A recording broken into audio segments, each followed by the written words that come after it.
Coucou mes amis, j'espère que vous allez bien, que vous profitez un petit peu du bon temps, même si avec cette canicule c'est compliqué de profiter vraiment de l'été pour le moment. Je ne sais pas vous, moi je reviens de vacances et c'est vrai que ici il fait encore plus chaud qu'au bord de mer. Mais aujourd'hui je ne suis pas là pour vous parler de mes vacances évidemment, mais parler de Delphine Ernotte, de Léa Salamé et de Raphaël Glucksmann. Et un petit peu du foutoir que Delphine Ernotte met à France Télévisions depuis maintenant quelques temps, parce que vous le savez peut-être, vous l'avez peut-être vu passer, mais on reparle de nouveau ce lundi et ce week-end, évidemment, de la fin de la présentation du JT par Léa Salamé, du JT de France Télévisions, parce que on le sait, si Raphaël Glucksmann se présente à la présidentielle, il est impossible pour Léa Salamé de continuer à présenter le JT.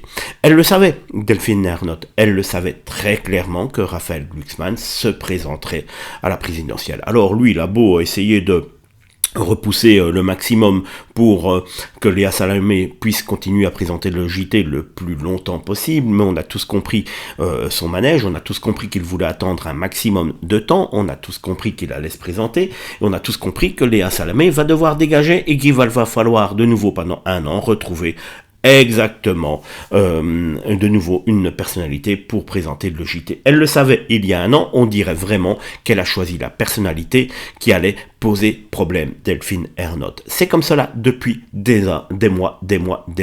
On apprend également par exemple qu'à Télématin, Damien Thévenot viré, tout simplement, après 30 ans de carrière. Et Delphine Ernotte, elle est comme ça, elle en a rien à foutre de rien du tout, elle fout le bordel, et on dirait qu'elle prend un véritable plaisir. Alors, de nouveau, qui pour remplacer Léa Salamé? On va faire semblant de ne pas savoir, et on va faire semblant d'attendre que Raphaël Glucksmann nous dise, avant la fin de l'été, ce qu'il pense faire pour la présidentielle.